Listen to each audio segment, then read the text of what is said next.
Assalomu alaykum qadrdonlar, sizlar bilan diplomli vrach-urolog Erkinjon Yo'ldashev. Bizni sizlar bilan boshlagan ruknimiz davom etadi.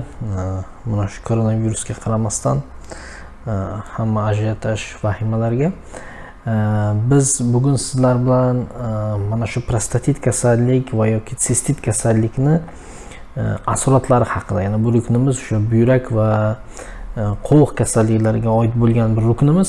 Mana shu ruknimizda men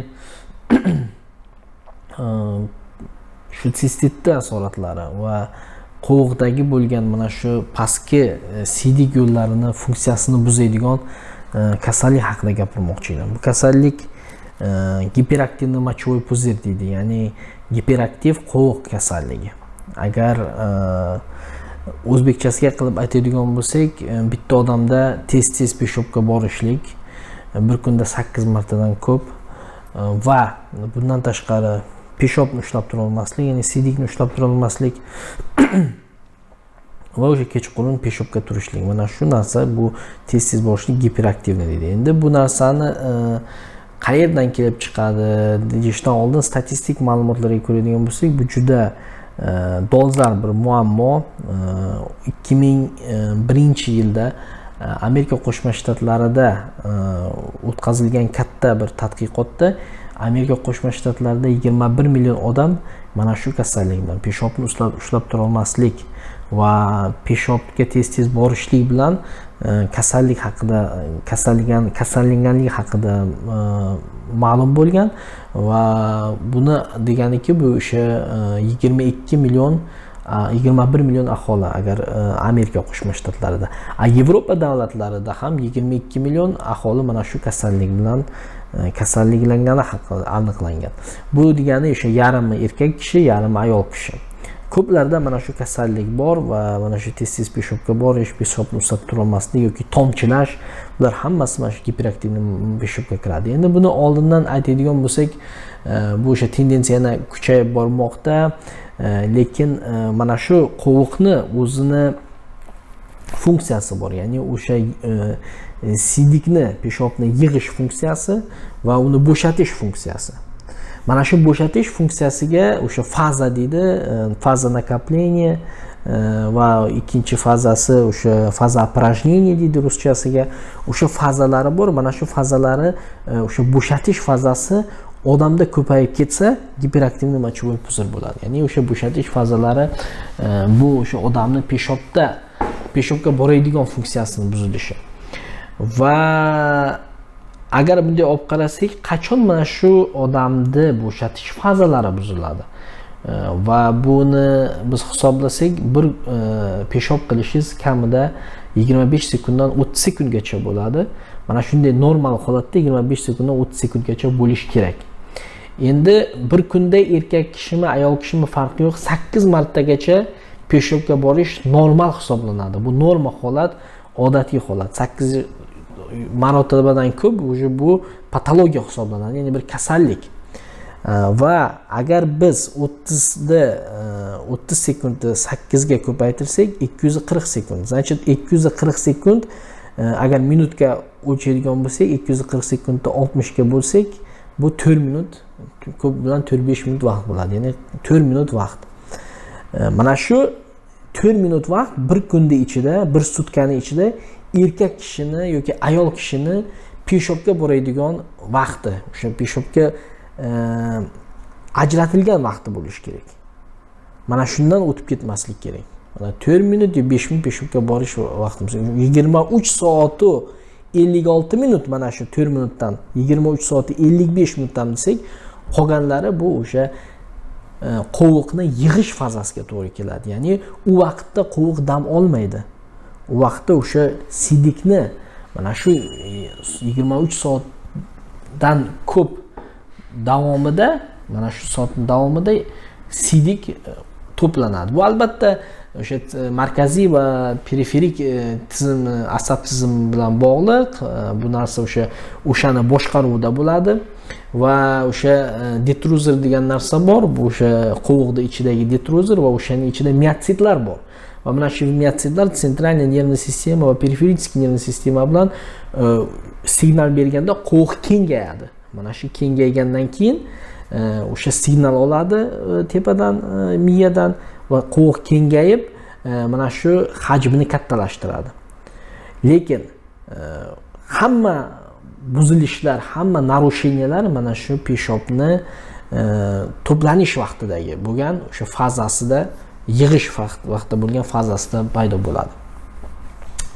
Endi agar yig'ish jarayoni buzilsa, to'satdan peshobga borishlik, o'sha urgentniy mochespускание deymiz biz va undan tashqari sidikni ushlab tura olmaslik, tez peshobga borishlik, o'sha hammasi giperaktivniy mochevой puzir hisoblanadi.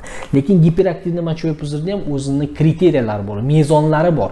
Mezonlari nima deganda, odam agar 2 martadan bir kunda ichida to'satdan tez o'sha peshobga borishligi, ya'ni 2 martadan to'satdan xohlamagan vaqtda to'satdan kelib qoldi sidik, peshobga bordi. Mana shundan shu 2 marta yoki undan ko'p uchrasa va unga qo'shilib tez peshobga borishlik va peshobni ushlab tura olmaslik bo'lsa, mana shu 3 ta simptom bo'lsa, erkak kishidami, ayol kishidami giperaktivniy mochevой puzir deb biz shubha qilishimiz mumkin. Va o'sha narsa, bu narsa albatta bitta odamni mana shunday tez peshobga borib turishligi, uni ushlay olmasligi va to'satdan o'sha peshobga o'sha poziv deydi, peshobga chaqiruv bo'lishligi, bu albatta hayotning sifatiga ta'sir qiladi. Qanday desak, endi hayotning sifatiga ta'sir qiladi, ijtimoiy faollikni pasayishi bu shunga keladi, ya'ni bu kishilar o'sha hayotda o'zini o'rnini ham topa olmaydi, chunki faqat bir joyga borsa ham keladi meni kasallarim, bir joyga borsam shu yerdagi hojatxonalarni bilish kerak. Mana shu metrodan bu metrogachaga har bitta hojatxonani bilaman deydi. Ular bir kinoga bora olmaydi, bir sportivniy nimalarga bora olmaydi, chunki ularda shu faqat giperaktivniy mochevой puzir, ularda faqat shu har yarim soatda peshobga borish kerak, peshobni tuta olmaydi. Bular o'sha ijtimoiy faollikdan, ya'ni sotsialniy adaptatsiya yo'q bularda, sotsialniy anaqa aktivnost tushib ketgan. Va bundan tashqari u odamlarda ishlash sifati ham juda pasayadi yoki shuni orqasidan hadeb ishda peshobga borsangiz ishni ham tashlab ketishadi ko'plari. Va qora kiyimlar ko'p kiyib yurishadi, chunki o'sha sidikda dog'i tushadi va o'sha yerdagi hidsi ko'plarga yoqmasligi uchun o'sha o'zini o'sha hidi ham chiqib qoladi, bir xillarda sidikda hidi keladi, ayniqsa qari odamlarda. Va mana shu kasallik ko'p odamlarda o'sha hayotda o'zini majburiy cheklash qolib keladi. Hatto jinsiy hayotda ham o'zini majburiy cheklaydi, o'zini aybdor his qiladi va ruhiy tushkunlikka tushadi. Juda ko'p o'zini keyin qadrini pastlab, o'zini aybdorman deb, men mana shunaqa peshob chiqib qo'yaylik deb, o'z sidik dog'larini hididan o'zi uyalib, o'zini o'zi yeb qo'yadi. Lekin bu narsani agar urologga o'z vaqtida murojaat qilsa, albatta buni davolansa bo'ladi. Lekin bu albatta biz aytib o'tganimizdek o'limga xavf soladigan kasallik emas, lekin bu juda og'ir kasallik, chunki odamning hayotiga, hayotining sifatiga ta'sir qiladigan kasallik bo'lganligi uchun bu narsa mana shu odamga ta'sir qiladi va bu odamni mana shu ijtimoiy nimalardan, faollikdan yo'qotadi. Shu ko'p kesilgan kasallar ham aytishadiki, men o'zim ham ko'rganman, bir kinoteatrda o'tirgan bo'lsangiz 3-4 marta chiqib keldimiz, значит o'sha odamda giperaktivniy mochevой puzir bor. Ha, lekin buni davolasa bo'ladi, lekin davosi polniy, mana 100% davosi yo'q. Buni o'sha faqat doimiy dori ichib turish kerak. O'sha dorilarni ichganda o'sha tez borishlik, o'sha peshobni ushlab tura olmaslik va boshqa o'sha simptomlarni yo'qotsa vaqtinchalik bo'ladi o'sha dorilar ichgan vaqtida. Endi sabablariga keladigan bo'lsak, sabablari buni juda ko'p. Birinchi sababi bu o'sha yuqumli infeksion kasalliklari. Bu hatto ne обязательно o'sha jinsiy yuqumli kasalliklar bo'lmasligi ham mumkin. Bu o'sha pastki sidik yo'llaridagi infeksiyalar, ko'p erkak kishilarda o'tkir prostatitdan keyin mana shu kasallik paydo bo'ladi va qo'g'dagi toshlardagi sidik toshlari o'sha kasalligi, keyin камень нижний третий мочеточники deydi, o'sha buyrak bilan qo'g'ni o'rtasidagi bo'lgan naychani eng pastidagi agar eng pastida tosh bo'lsa, ana shu ham shundan kelib chiqadi. Ya'ni shu o'sha giperaktivniy mochovoy puzirga olib kelishi mumkin va qo'g' saraton kasalligi ham mana shu giperaktivniy mochovoy puzirga olib kelishi mumkin. Karsinoma, mikrotsisti degan kasalliklar bor va sil kasalliklar, ya'ni tuberkulyozli поражение mochovoy puzirya deydi va mana shu kasalliklar ham albatta mana shu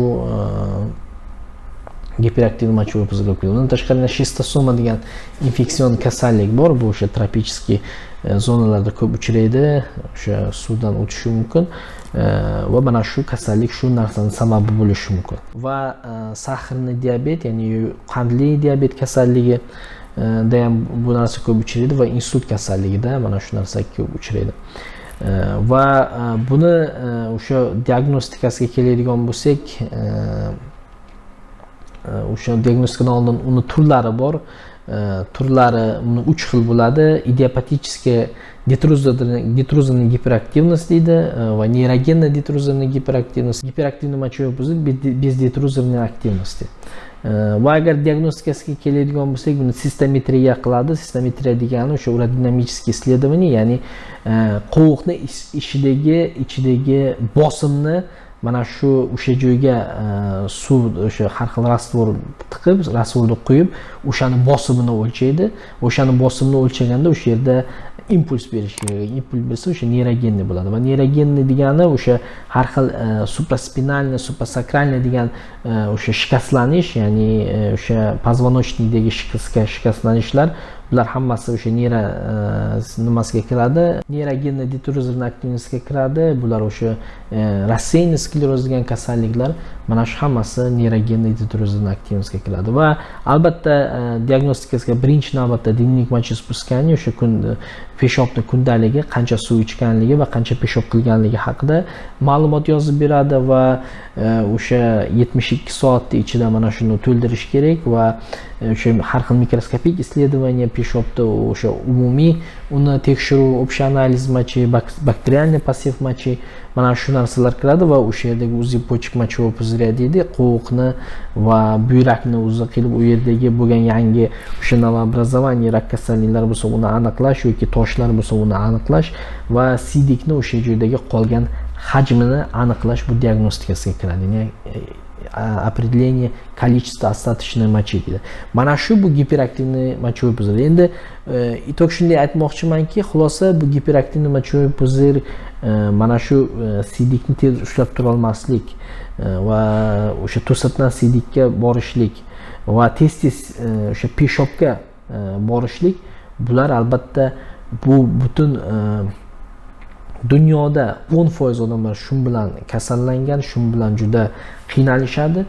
Bu juda dolzarb bo'lgan muammo, lekin ko'plar bu narsadan shu urologga murojaat qilgani uyaladi. Albatta sizda agar shu alomatlar, men aytgan alomatlar bo'lsa, albatta urologga murojaat qiling va o'z vaqtida davolang. Albatta buni davosi bor va o'zingizni ehtiyot qiling. Sog' omon bo'ling. Siz bilan diplomli vrach urolog Erkinjon Yo'ldashev edi. Xayr.